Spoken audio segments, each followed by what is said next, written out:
Hello everybody, my name is Afshin Majd, and today I'm going to present a few slides on the topic of grid interconnection studies for renewable energy using EasyPower. The purpose of this work and presentation is to show how we can utilize EasyPower in simulating the renewable energy. There would be a small project that I have put together, and we will go through the details of it and the techniques that are needed or required to use in order to model the renewable energy power plant. Mostly the work will be focused on the power flow. However, I will give a little bit of history on how we can deal with this type of projects and what requirements are needed in terms of the FERC and NERC rules. What are the standards that are applicable to any renewable energy that gets connected to grid. Now, that being said, let me just go to the second slide here. The purpose of the study is, number one, compliance of the plant with the 2C and to evaluate the compliance of the plant with the applicable local code, compliance with FERC NERC requirements, performance of the plant in terms of the power factor at the point of common coupling, and also equipment sizing and equipment evaluation. And by equipment sizing and equipment evaluation, I mean we want to in fact come up with a size for a reactive power compensator if the plant needs any extra reactive power compensator. So if we perform these studies and then we come up with the solution and the conclusion that there is no extra reactive power compensator needed, then the plant is just good and we are complying with the requirements. Now, let's just take a look at the FERC requirements in general.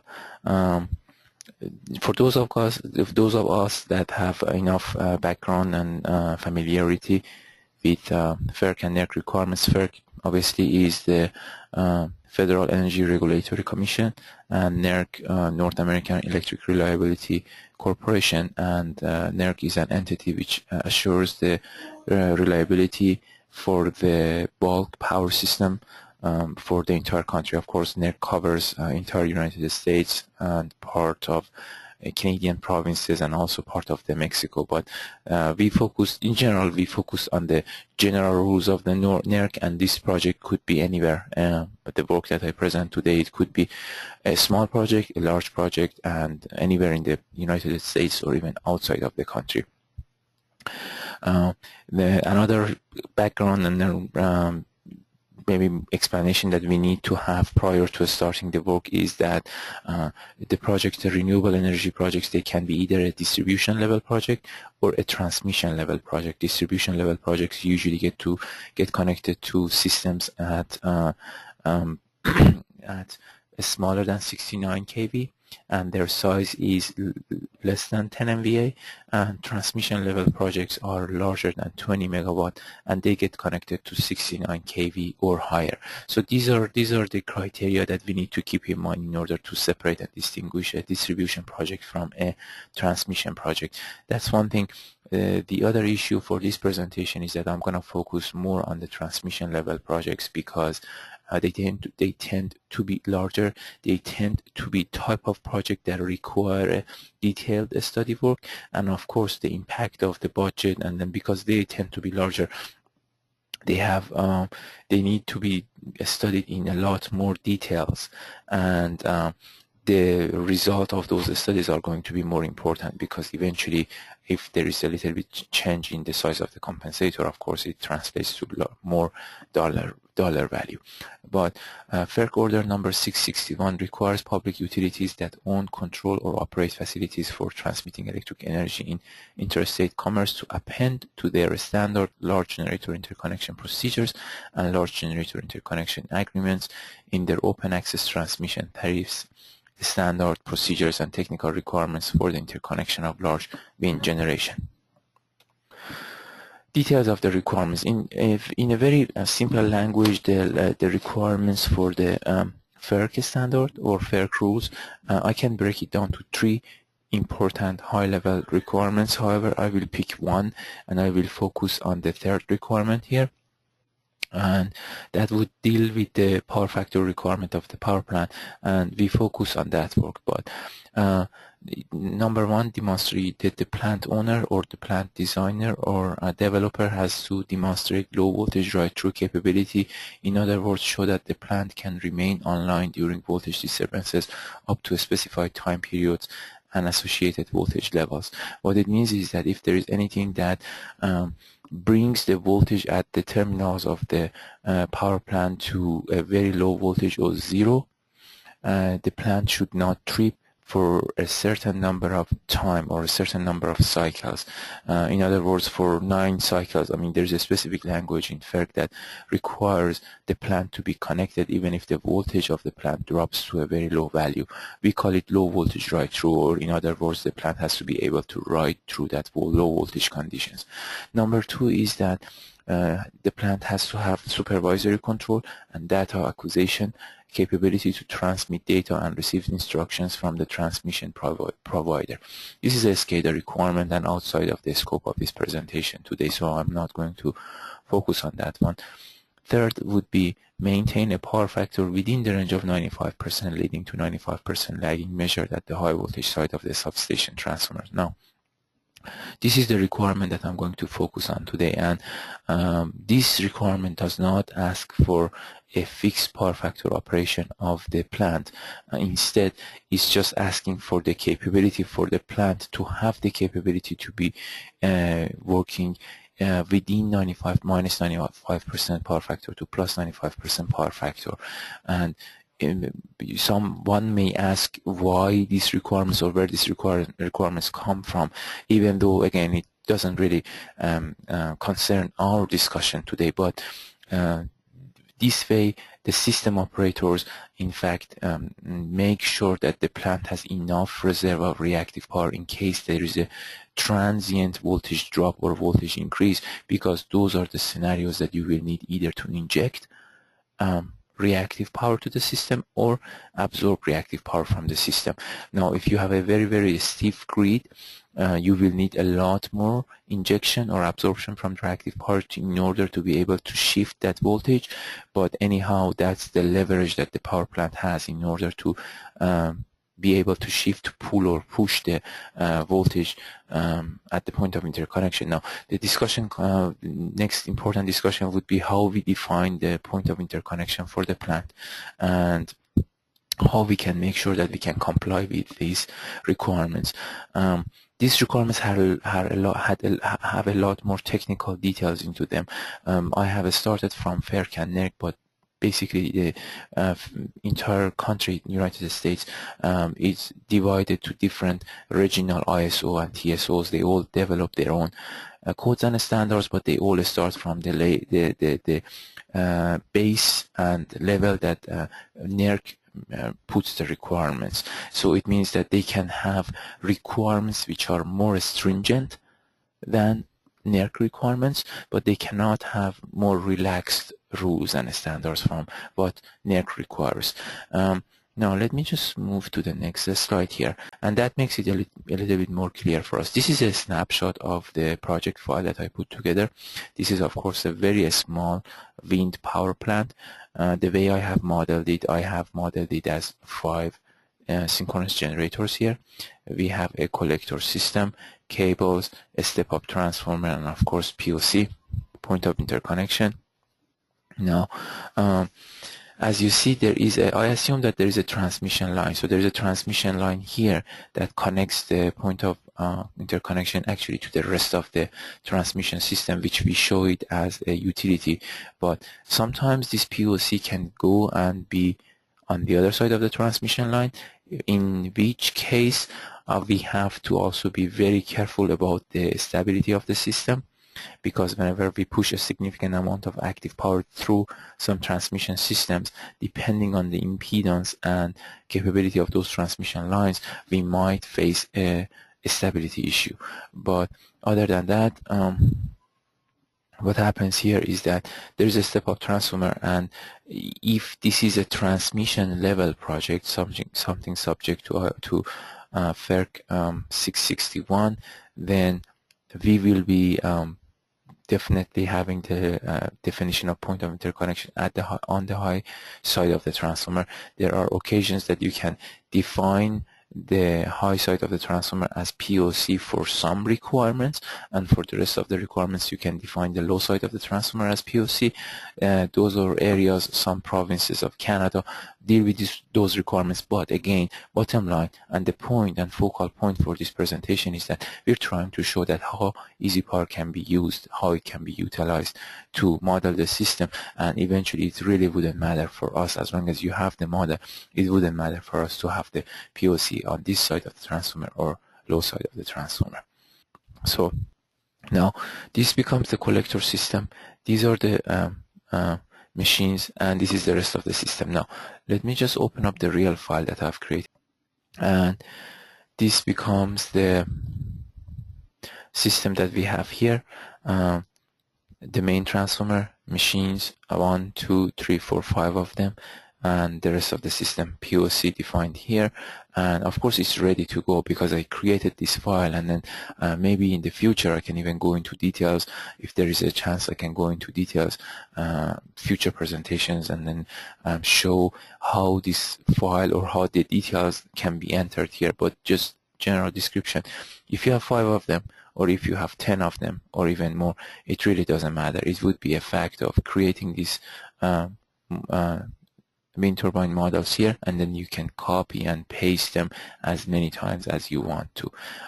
This is ready to go. I run the load flow. You see the load flow results here, and within like a few minutes from now and a few slides from now, I'll show you how we can extract the information. But before that, let's get to the fact that what exactly FERC is requiring us. So what they say is that, let's say if you want to be able to meet the 95% power factor plus or 95% power factor minus at this point, it means that for a 100 megawatt power plant, you should be able to have to inject 33 MVR or absorb 33 MVR at this point of interconnection. That's what it means. If you go to, let's say, 50 MVR, 50 megawatt, then you will be required to generate or absorb half of that value, which is 16.5 MVR, either on positive side or negative side. That being said, there are some ISO and TSOs which will allow you to make up for any reactive power losses that gets wasted or gets lost from the time that it gets generated here up to the time that makes it to the point. Again, I'll leave it maybe for another opportunity here, but for now I only focus on the fact that measure the power factor here, and then how we can make sure how we can use this tool and this software to see if whether or not we meet the requirements. Now required steps that we need to take in order to put the project together and collect the data and be able to run this system is that, number one, we have to collect the main power transformer data, or MPT. That's for sure a very obvious issue, because you will have one step-up transformer, then a step-up transformer is going to play a very important role in terms of how much reactive power gets to the point of interconnection.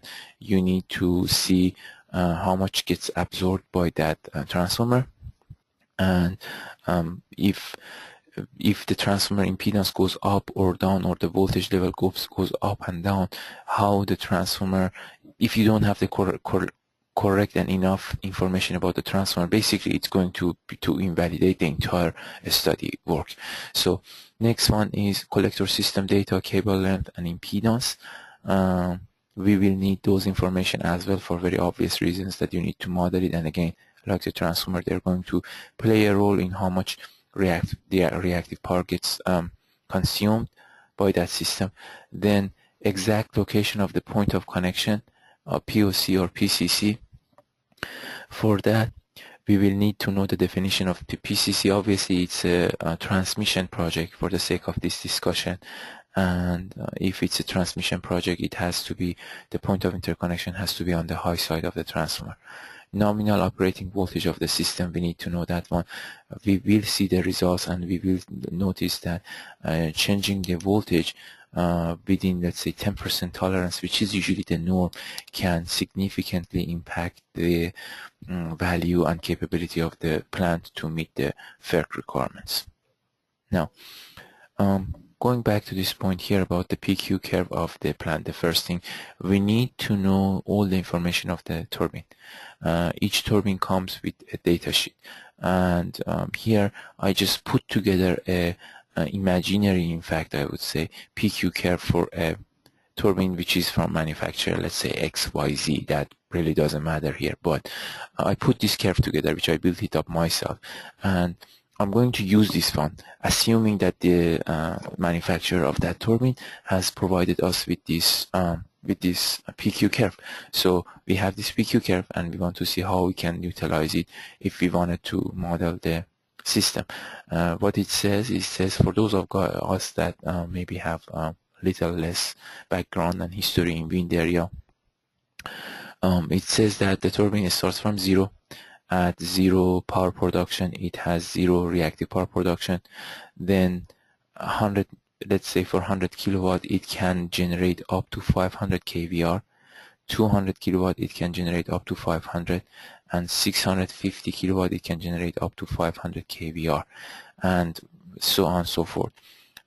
Anything, this is actually the borderline which tells us for each P value how much Q maximum we can get out of the machine or the machine can absorb. So these are actually, any point within this area can be operating point, and these borderline values are the values which are the maximum numbers. We will be dealing with this borderline because we are looking at two extreme power factor requirements. That's one reason. You don't want to go pick up a point here while it doesn't give you much information, because it doesn't tell you the extreme reactive power capability of the machine. So these are 1, 2, 3, 1, 2, 3, 4, 5, 6, 7, 8, 9, 10, 11 points that we have to put into the system. Now let's go back, open it up. Obviously I will need to create 11 scenarios or even more, depending on how precise you like to model the system, but 11 would be the minimum that I recommend here. But if I open up one of the wind turbines here, as you see, let me see, go to the database, open it up here. As you see, power flow, they all are put in PQ mode, because we are looking at we are going to focus on how much P and Q this wind turbine can generate, and how much reactive power or how much power factor we can get at the point of interconnection. So here PQ mode, and the megawatt is 1.8, MVR is 0.6. so let's go back. 1.8, 0.6 is exactly this point. I consider this point as the full or rated operating point of the machine, which means that machine is generating 1.8 megawatt and also generating 600 kilo kVR.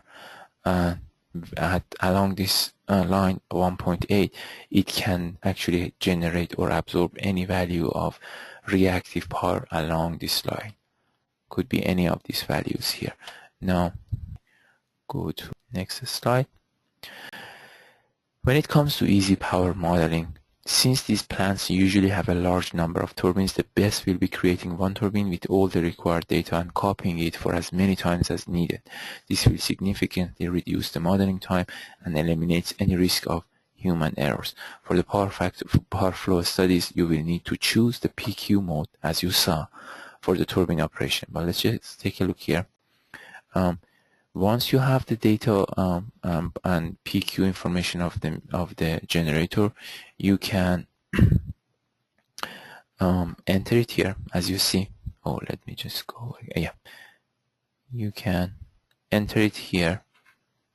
As you see, 1.8.6, obviously that would be one scenario, but let's say that you're just creating the model here. So you will put all this information here, you close it, you go to here, and you copy it, and then you paste comes here, and this can be connected anywhere you like. You can just do it 10 times, 15 times. It just creates that system for you. So now for the cable side, because these are wind turbines, so you would assume that these cable lengths are not going to be the same. Obviously, even the type might not be the same. So for that, you can either create the cables later. That's one way. So just copy paste the turbine side, or you can in fact have the cable there with one specific type, and maybe later on just open it up, go, let's say, to next table. If they all are the same type, you can change the length. That's one way. If the type are different, which is less likely, but anyways it might happen, you can just make the changes here, or just create them from scratch if you wanted to do for all of them. But I would recommend you can just copy paste and then go to them one by one, because once you create all of them and connect them to the collector system, you double click on that one, you can see you can just cruise and go from one to another by just clicking a button and then make the changes instead of going to here and dropping in a cable. Let me just relook at this slide and next slide. So this is a screenshot of the turbine, one turbine, and its values, and it says a screen capture of the turbine editor page. As you see, it has to be in PQ mode, as I mentioned. The base kV is 69. Again, one explanation about this side is that this value is that all these turbines come with their own transformers. When they have their own transformers here, then there would be a low voltage side, there would be a high voltage side, which is 34 kV, 34.5 kV. And again, you can just completely model this part as a package and then copy and paste it. So again, this could be different voltage. It could be 1000 volt, depending on the type, depending on the manufacturer. But however value it is, it really wouldn't change the way we use EasyPower for modeling purposes here. So I take it to the other monitor, and you see, because I picked this point 1.8.6 MVR, so that's what I input here. That's my operating point. And then next after this is here, it comes to creating the scenarios. As you see, we will need to create at least 11 scenarios, as I explained before. There are a lot of information involved here, and there is a lot of information you can get out of EasyPower, but it really depends on how detailed you want to model it here. This is, again, I probably skipped a significant amount of modeling here and work, but I can just show you just a few slides, or a few screenshots of how this value or these numbers were obtained. So if I have 5 of these turbines here, so 5 turbines, 5 transformers, a step-up transformer, and I am going to run it for, let's say, one of the, let's first take a look at the table, how the table was created. 0, 0 was one of the points of that PQ curve, which if you want to look at it again, it would be here, 0, 0. So I'm just picking up these points, as you see, one by one, and then you can double check it yourself also. But 0, 0, the other point is 500 kVR and 100 kilowatts. So 100 kilowatt, 5 kVR, 650, 500, 650, 1000, 1400 meg kilowatt, 1000 kVR. All these points are for the individual turbines that I put here. Now, we have 5 of them. If we have 5 of them, so the plant typically has to, or the rated value of the plant, when each turbine is doing 100, the total plant has to do 500 kilowatt. But we all know that we are not going to get this much active power at the point of interconnection. So what it means is that we will get less than that, and that's going to be 492 here for this case. And so we have 492 here, and again, if each turbine does 650 and we have 5 of them, then 3250 would be the total power generation of the entire plant, and the kilowatt that makes it to the point of interconnection is going to be 3231. Again, that can give us the efficiency. The other important issue we have to keep in mind is that these are the rated values, and I just made one column for P, which is the measured P at V equals 100%, because as you see, you have to repeat these scenarios for V 100%, V 90%, and V 110%, because change in the voltage of the point of common coupling will impact the amount or the capability of the plant to absorb or inject reactive power. So we have to keep that in mind, and then you can make the comparison and see these all come from EasyPower. These numbers all are the result of the simulations that I have done for different scenarios. And if you see for 100% KVR, let's say for the same generation you get 2277 kVR at the point of interconnection for V 100%, and for V 90%, as I mentioned, you would expect the same plant, the same generation for each turbine delivers a value less than 2277, and you see it's 2219, so it has come down. And eventually when you put all these values together, let's just take a look at some. The best would be, and what I recommend is that to create this P under each voltage level. So this one in fact corresponds to V 100%. So my recommendation is to create one also for V 90%, one for V 110%, which obviously is not here, but I show it in another slide. The numbers for P value between 100 and 90%, they are going to be very close to this, but there is difference. So if somebody wants to really perform a good detailed study, it's better to model it as well. And now I go back here, and what you see is, for example, I pick up 1 point. Let's see, this is base scenario, but as you see here, I will have 1, 2, 2, 3, 4, 5, 6, 7, 8, 9, 10, and one base scenario. So I have 11 scenarios. For those 11 points, can be more, but this is the minimum again that I recommend. And if I go here, open it up, power flow, PQ mode, for here we have 1.8.6. Let's run the load flow, run it. You see the values here, and I go to power flow options, I go to kilowatt and kilowatt, I would say apply. Okay, let's just check it against that table just for the sake of, because it's important for you guys to follow what I've done here. For example, for this point, this is the point that we are simulating for V 100%. Let me see if it's V 100% here. Yeah, in fact V is 100% here, so the value should be closer to 8897, and it is 8898. So this comes from this simulation here. It is 8898 almost. You see if you round it up, so that's exactly what shows up in that table. The value for Q is 1717, 1717, and that again is this working value, and you see exactly we get the same value for Q. So these values have been summarized. That's how they get generated and then get summarized in this table, as you see.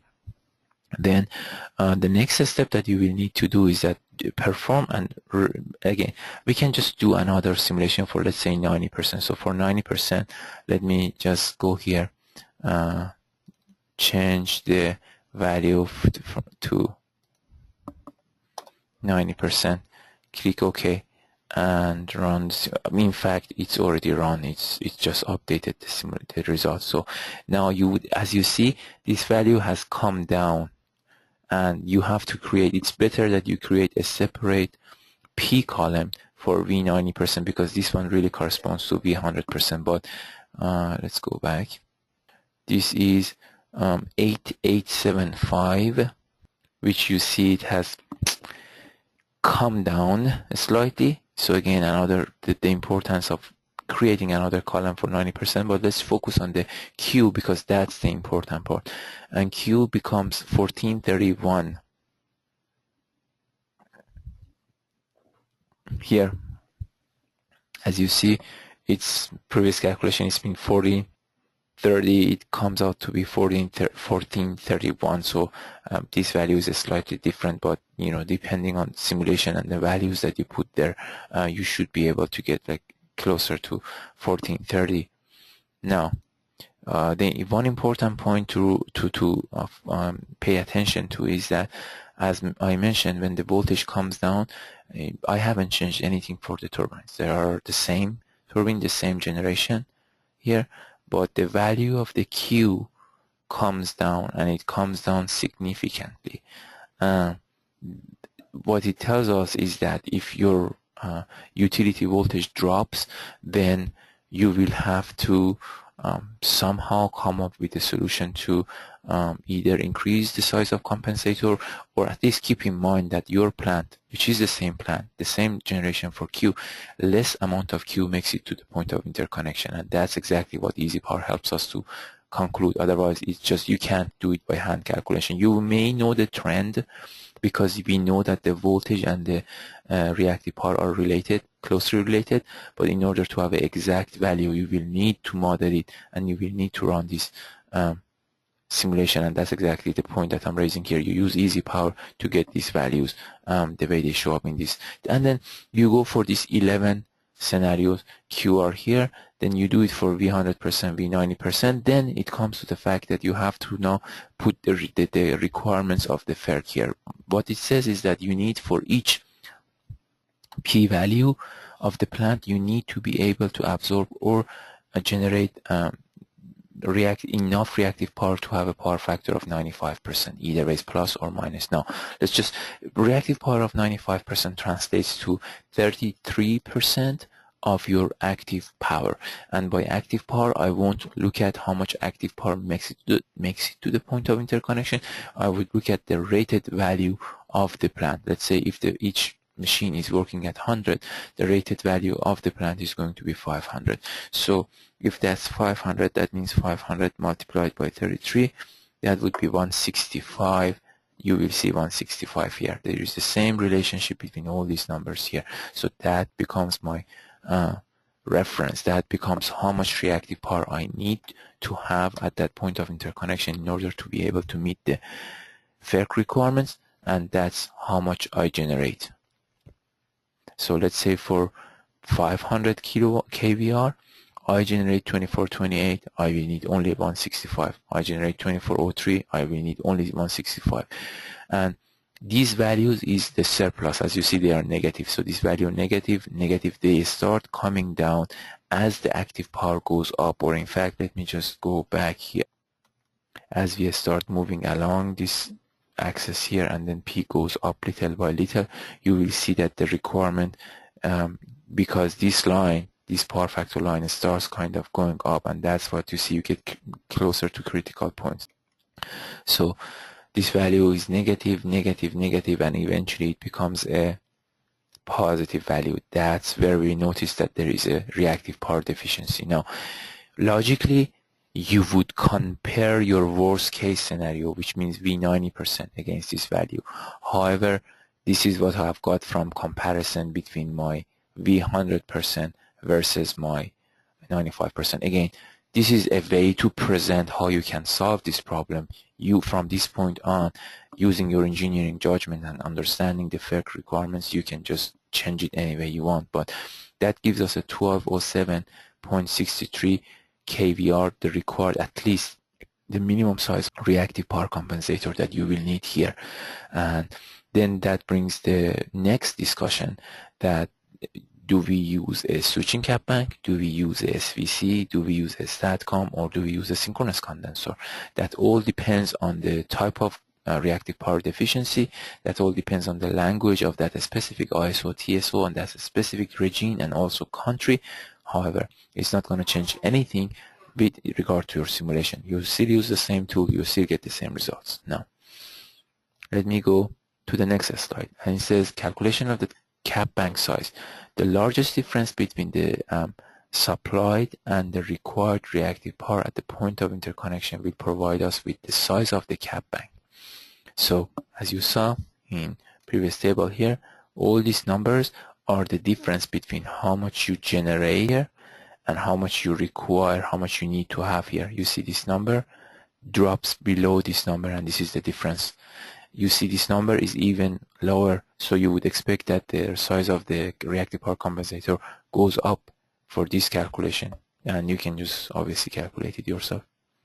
Now, these calculations have to be repeated for the rated voltage plus minus 10% for this voltage, which is very, very important. So I mentioned plus minus 10%. I'm assuming that the tolerance of the voltage is 10%. It could be more, it could be less. I would really doubt if it's more, but there is a chance that sometimes it's at transmission level, it's a narrower range for the voltage, and you would know the trend that if the voltage goes down, there would be more need for a reactive power compensator. So if you don't have much time and you just want to go straight to the worst case scenario, your worst case scenario would be one when the voltage is minimum, bottom line of that tolerance, voltage tolerance range. Basically here, I can change it to for each scenario that you run, and let me just go, maybe just for the sake of this discussion, open one of the scenarios database. Go to scenario, open a scenario, continue, and let's say choose this guy, open, and let's just take a look here.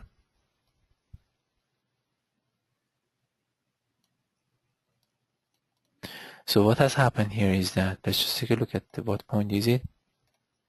This point is 100 kilowatt and absorbing 500 kilowatt. So if I close this one, if I go here, if I go back, if I look at this one, 100 and minus 500, this is this point here, as you see. That one of the scenarios, because if you remember, I mentioned that for each point I have one scenario. So let's actually go to Excel sheet. This is, oh, I don't have it here, so let me just pick up a scenario that I can compare the results again. This is just a screenshot part of that table. Let me just choose another scenario that has a value. I go to scenario manager and choose maybe this one.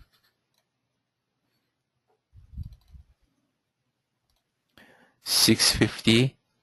So here we are generating 650 kilowatt each machine, and generating also 500 kVAR for each machine, and for that 650 and 500. This is the point. So what I have here is 3250. What I'm showing is that 2277. I'm sorry. I would expect at 100% that only 31 kilowatt or around this number makes it to the point of interconnection, and for that I have to go here and run this guy. 3227. It's close to, oh, it's 90%, so let me just change it back to 100% so that we can make that comparison. 1 per unit. Click OK. I run it again. It becomes 3231 here, and we get 3231 here exactly, equal, we get 2277 for this scenario uncompensated, 2277 uncompensated, as you see. So that's how I generated this Excel sheet, and that's how I got this model here. Obviously I can change the voltage and then create more, but that's, you know, base scenario and one scenario here, so it should be pretty obvious now that how this work can be done.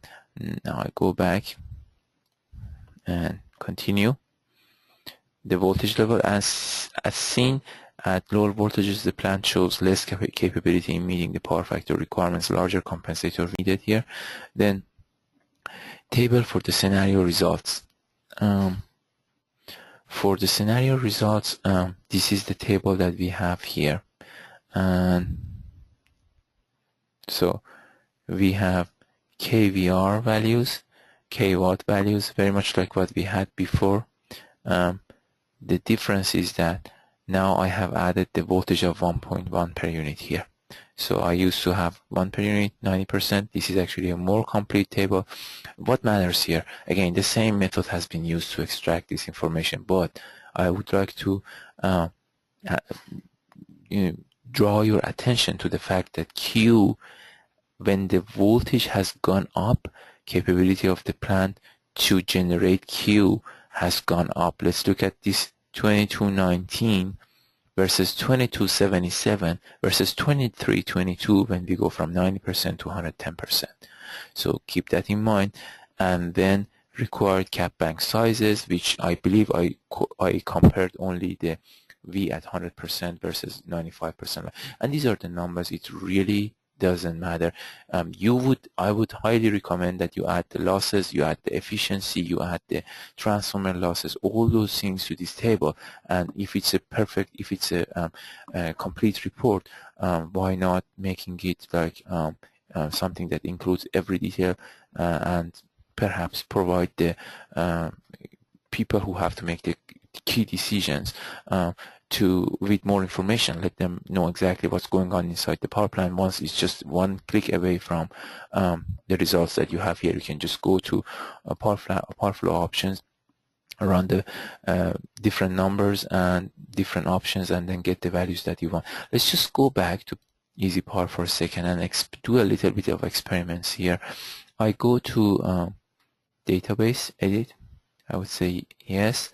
I would go to scenario manager and I open the base case. I would say no. Here what I'm going to do is that go to power flow here and run the power flow. Now I'm gonna go change it to 100% here.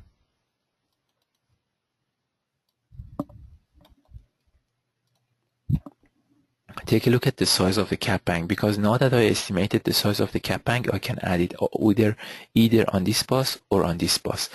Technically, it has to be added on this bus because we did all the calculation at the point of interconnection. However, when it comes to construction and real world, a lot of times it would be more convenient, it would be easier, and it would be less expensive to add the capacitor to the collector system, to the collector bus here.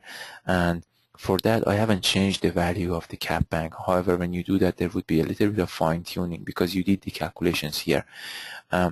What matters and what is really important is that you have to get a power factor of 95%. So now I will look at the power factor with and without this compensator, because now that we have the calculation, we have to show to the people or the committee, the review committee, that it really works. This is really the value that makes the plant to work, be able to provide enough reactive power so that your reactive power factor goes to 95%. For that, let me just run it here. I get this value, 98.2%. Then I go to open and I look at the power factor here, 95%. Exactly 95%, and exactly that's what our calculation showed. It cannot be any better than this. You are wrong exactly on this one. And just let's just, for the same case, I open this guy up, I put the same cap bank now here and run the system. It goes slightly lower, and you would think that we have issue meeting the requirements. In fact, we are providing more reactive power than needed. That's what's happening here, because your reactive power value is a cosine value. If it goes lower, it means that the phi, the angle, has gone up, and if the angle has gone up, it means that for the same amount of P, you're providing more reactive power. So just as an example, if I again open this guy, go back here, close it, just to prove my point, I go here and I put this guy, let's say 1.4. What I'm saying is that this power factor number has to go down. I say okay, I run it, it does go down. And that's, again, if you put the same MVR here. So in fact, if you put it on the low voltage side, you need a little bit of fine tuning. You have to make sure that, or if it doesn't really matter, you can use as an initial point, you can use the same value that you calculated here. So again, I open this guy. This system is again uncompensated system. Go back here, the values, and I go to next slide. Now, this is a very important slide. In fact, it summarizes all the work that we have done so far and shows us exactly the points that we put together. Let's say for here, we have 11 points and 3 plots plus the power factor requirements that are here. So this color is for 110% voltage not compensated. Color for 90% voltage not compensated, power factor 95%, power factor 95%, both sides, and 100% voltage not compensated. So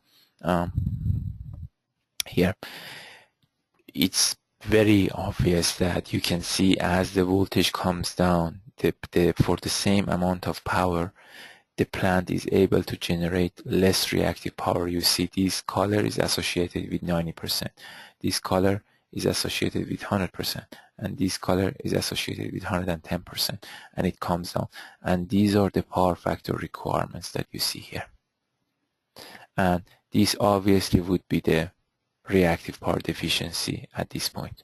So we have this much reactive power deficiency. And if I personally compared it against this 100% voltage, but the good way and better way, in fact, would be comparing the deficiency and the requirement versus the 90% requirements here, which would be a larger number. So this is the curve, and as you see, the voltage comes down. The curve seems like it's shifting down, and that's how we meet the requirement. Now, on the other hand, if you look at the absorbing reactive power requirement, the plant very well meets this requirement. There is no concern. You would not have any concern. It absorbs way more than what the requirements dictate. So you don't need to put anything in this area. If you have any compensator on this area, obviously it's going to be turned off and not utilized for when you're in absorbing reactive power mode. So now this is the same plot after addition of the after addition of those compensators. So what we have done is that we have added the cap bank, we have turned it on here, like very much the scenario that I discussed. I close it, I have added it here, and it changes the power factor here. Now for each point of those 11 points that we had, I have turned on this value and I have regenerated the values to the Q values to plot curve. Let's go back. Sorry. Here. For each of these points, I have one Q not compensated, one Q compensated. This Q compensated is after the addition of this cap bank, which obviously is not. It has to be rounded to a practical value, to something which is available in the market. You have to round it to that value, and it provides you with your Q compensated values here, which is the next column, as you see. This one. Looking at the plot here, you would notice that still seems that we have a little bit of deficiency issue, and that brings us back to the point that it could have been much better if we had added a cap bank, which is based on the difference of the reactive power when the voltage is 90% and the requirement. Again, it's for the purpose of using the software and this discussion, it wouldn't make any difference, but practical ways, when you use it in real life, that's definitely something to keep in mind, that you use a larger capacitor bank or any compensator that you use on the field in order to make up for this field, because this to me doesn't look acceptable. It has to be something that even this color, this 90% reactive power, covers it here. But that's the approach. Now that you know the approach, you can go even choose much larger cap bank. Sometimes there are reasons that people want to have more capability, or sometimes there is reason that the next larger size of the cap bank is not exactly 1200, it's let's say 1500. Then there comes in there would be discussion and some decisions that you have to make in terms of how many steps, if these are switching cap banks, how many do you want to add here, or if these are a StatCom, well, that would be a different story. But the step of the cap bank, and then there is another type of a study that, again, if there is another chance or I can continue presenting on this topic, you add each cap bank. You have to keep in mind that when you switch it in your transient stability studies, which is not the focus of this work here, you will have a voltage jump, and you have to make sure that you break it down to a small enough cap banks so that every time that you switch them in, there wouldn't be, or there would be enough jump in voltage which doesn't damage any equipment. So now I have this curve here. Next, let's take a look at the observations of this study. The cap bank contribution increases as the voltage goes up. Well, this is something very obvious in terms of those of us, which obviously all of us electrical engineers, we know the relationship between the cap bank voltage and the reactive power generation. The voltage goes up, the reactive power generation goes up as well, because it's V squared divided by S, Q equal to Q. So the same S that we defined here, if the voltage goes, in fact, if based on the impedance, if you put it based on the impedance, Q would be V squared divided by X. Let's put it this way. And V squared goes up, X is fixed, then Q goes up. So that's like any other impedance. The voltage across the capacitor goes up, it tends to generate more reactive power. It's something to keep in mind that if you decide and if you come up with a fixed size in terms of the reactance of the capacitor bank and you add it there, your voltage happens to be higher, then you might be able to get more reactive power out of that cap bank. It's something just to keep in mind. The cap bank size was calculated for the V100%, which I mentioned it a few times during this presentation, therefore not large enough for the 90% voltage, which is, I sort of intentionally did that so that I draw your attention to the fact that if you don't know the voltage tolerance, it might become an issue at the end.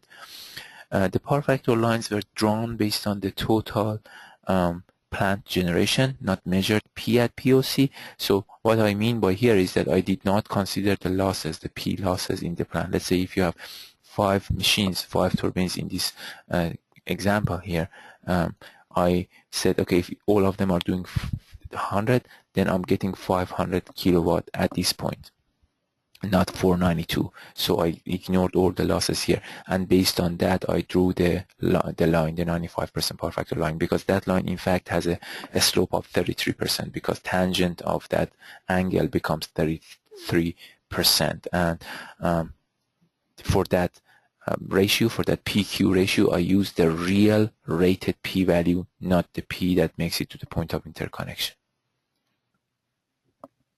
This is again another point that I raised, and I mentioned it, that I created only one column for P, which belongs to P at V100%, but I could have done one for 100%, one for 90%, one for 110%. So this is something to keep in mind. I would strongly recommend if you do it for a real power plant. Not only that, there would be plenty of other information that you can add to that Excel sheet, and again, I'll be happy if there are emails or questions or feedbacks that you have, or you want to reach out to me or our EasyPower for questions, or if you have suggestions, again, that would be greatly appreciated. As the conclusion, any renewable plant at any size can be easily modeled in EasyPower. I described it in a very simple, straightforward fashion. I try to draw your attention to more codes and standards and history and background, and perhaps somehow I skipped the entire detailed modeling of the EasyPower. I will be happy to do that if there are demands and questions regarding that or future presentations. The point is that because I didn't want us to get much involved with the building the one line. There were quite a few techniques that I talked about, like if you have more machines and you wanted to copy paste, that really saves a whole lot of time.